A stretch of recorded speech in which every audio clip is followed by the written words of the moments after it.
Hello every bohemian buddy! Here we are back on that island again for more raw idiotic footage, and this is the ARMA III beta that's available on Steam. So I downloaded this last week, and I've been messing around with the showcases, and that's what we did last time. In fact, if you remember, we went through the infantry showcase and the vehicles showcases, but now I want to try the Scuba Showcase and the helicopter showcase. Since I love flight simulators, I think this is going to be a treat. So they both have bugs of their own. In fact, you're going to see it, what I mean later on, but anyway. There's also challenges, which I don't think were available the last time I was playing. I did get a few updates, and the last beta update, which I believe is the last one, added these challenges, if I'm not mistaken. There's still no scenarios, but there is quite a rich multiplayer component to this game, and it will they'll really build it out after it launches. You can see that there's not a lot of people on these servers, and I think the reason it's so sparse is because many people just can't justify spending $45 for a beta version of a game.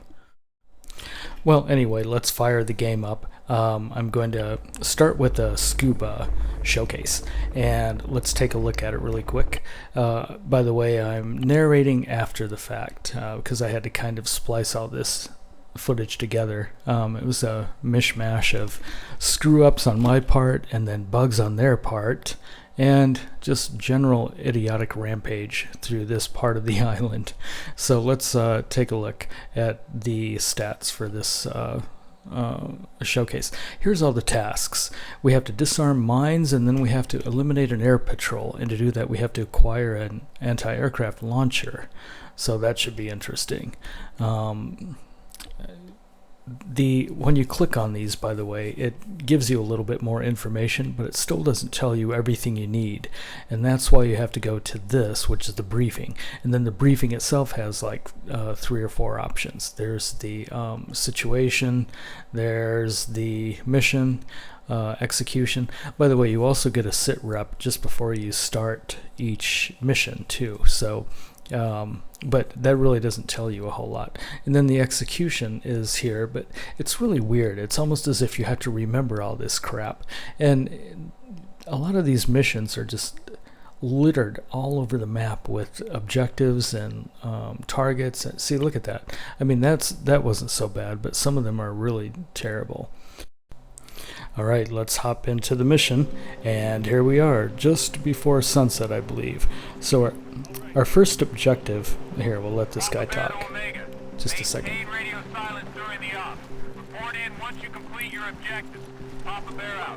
Papa Bear. Alright, so our first objective is to disable 3 mines. We are equipped with diving gear. In fact, I'll press H and we'll take a look at how we dive. There's our objectives.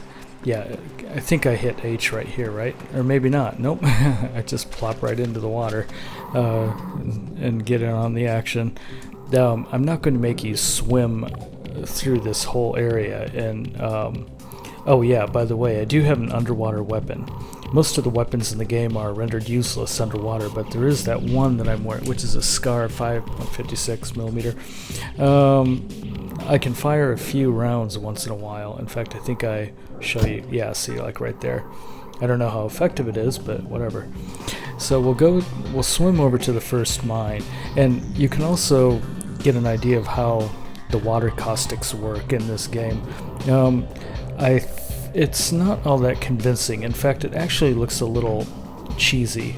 They might have to work on the graphics a little bit more underwater.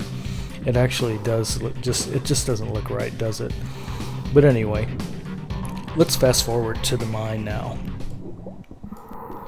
Okay, here we are.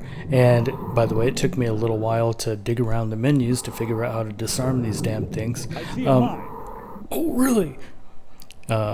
Sometimes you get context-sensitive cursors, and you can just interact with the cursor, like with a, yeah, see, like right there, a space bar usually lets you interact with the cursor that comes up. And then the next mine is about 120 meters away, so let's fast forward again. Spotted a mine. Hello, here we are. And now you can hear the helicopter. That's the one that we're actually going to take out. I think I messed up here somehow. I think it's because I started recording and a menu popped up and I was confused for a little while how the hell to get that menu out. It turns out the tilde button. Target neutralized. Yeah, ooh yeah.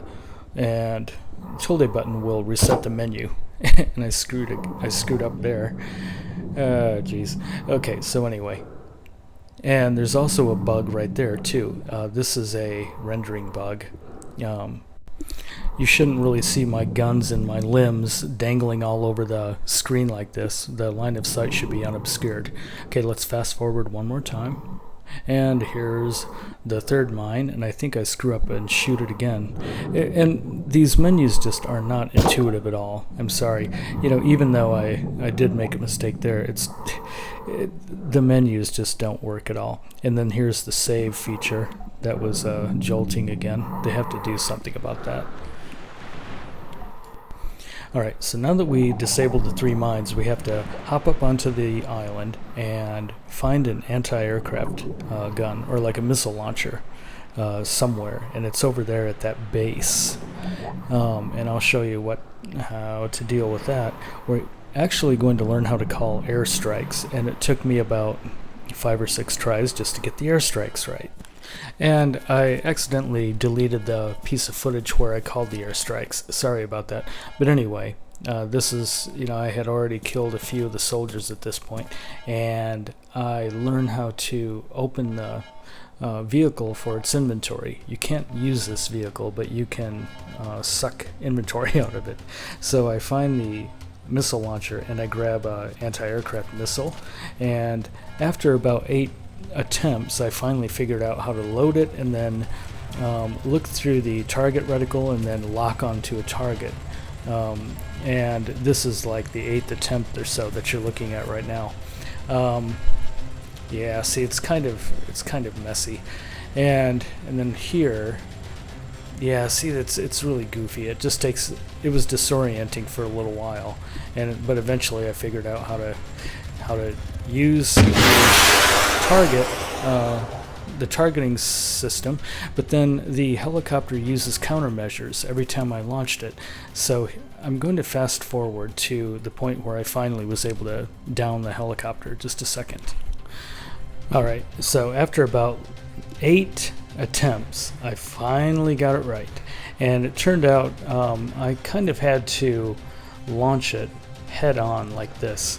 I get it on my sensors, and then I target it with the T button, and once it's in range, I launch it.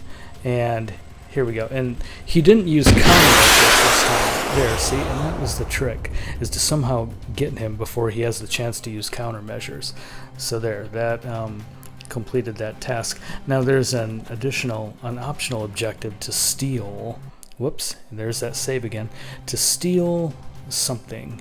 To steal a boat or to disable a boat. Yeah, and sabotage the boat. And then exfiltrate, which is return to your original starting point.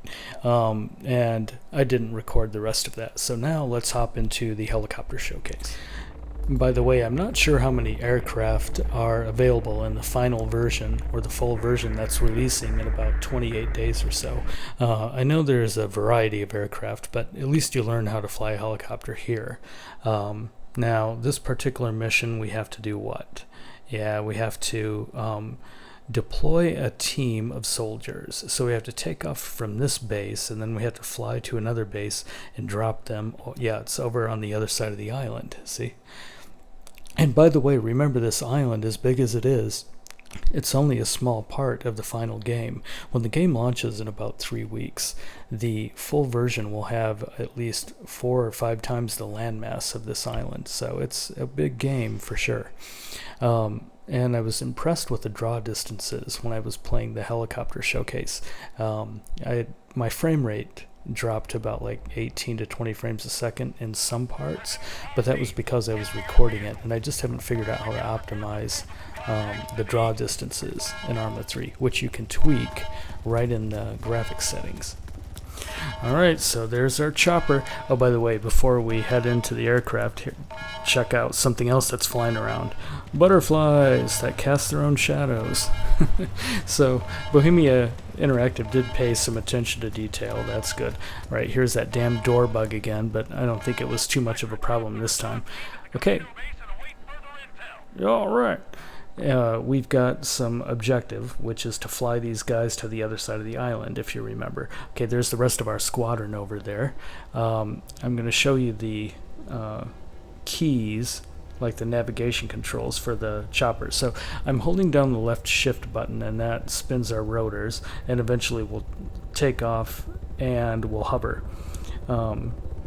Yeah, once we get enough speed, there we go, we got enough throttle, so we take off.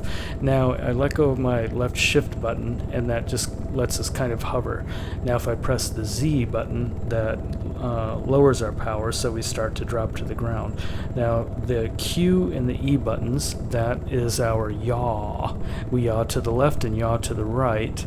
And now I'm going to show you the A button, that rolls us to the left, and then the D button, which kind of rolls us to the right. In aircraft terms, that's what's happening. We're rolling, but it also causes us to strafe, and that's what we're familiar with in gaming. Alright, now I'm going to... Alright. Yeah, so we have another objective, which complicates things. You know, I'm just trying to learn how to fly this damn thing for the first time, which is really tough, actually.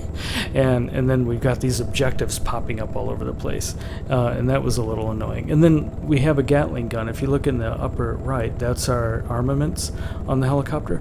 And I don't think I hit a single thing. It was really tough. In fact, now right here I crash, and I realize if I just pitch up a little bit and pull back on the power, which is the S button, then I can avoid a collision with the ground. What do we call that in aviation terms? That's controlled flight into terrain. Which did happen to me off camera. I spared you the agony of watching me smash and crash all over these hills. Okay, so there's our one target over there. Let me fast forward a little bit. Now, actually, I start shooting right now, and I didn't even come close. And in fact, if you look around, it's kind of hard to tell where the rounds are hitting. And to hell with this game being realistic. It's just not very realistic at all. Partly because of the difficulty we have in digging around the menus to get your character to do one thing, like heal thyself. Christ, it's even hard to heal yourself. Okay, now here I decide to switch to autopilot so I can auto hover, and that way I can like move around and fairly stationary and try to use my Gatling gun, which still didn't work out very well. Okay, so anyway, enough of that crap. I didn't hit this guy. So alright, so this time oh, shut up. So this time I think I just decided to fly around the shore for a while. Since I'm in the helicopter, I decided to go on a joyride and screw the objectives. So you can see that the draw distances are really amazing, and I've got them set to fairly high. They're not set to infinity because my graphics card can't handle that over here on the shore. So, but you can see what it does draw, and it's quite realistic. So I'm definitely impressed with the graphics. They're not perfect, but I'm not very impressed with the UI at all. Not very impressed with the gameplay either. They've still got a lot to work on. Now, keep in mind that I did not play ARMA II. I never played any of the previous Bohemia games, so I'm kind of handicapped on the controls in that regard. But I actually picked them up fairly quickly. You know, this is only my second night playing any ARMA game whatsoever, so I'm not doing too bad. In fact, I commanded this helicopter fairly quickly. It's just that I sucked on the the delivery of the munitions because yeah, I just don't know. There must be a better way to target these people and destroy them. We don't have any missiles, but I think that the missiles would obviously lock on target. Okay. Well, anyway, you get the idea. This is the last clip. So, yeah, they've got bugs and they've got glitches and a lot of things to work out. It shouldn't be this hard to play the game. And I hope they improve it by launch, which is 3 weeks away. So anyway, if you like this, you can subscribe to my channel and you'll get all this raw idiotic footage in your inbox. And also you'll get Fallout 3 and Skyrim and Bioshock Infinite and Crisis 3. And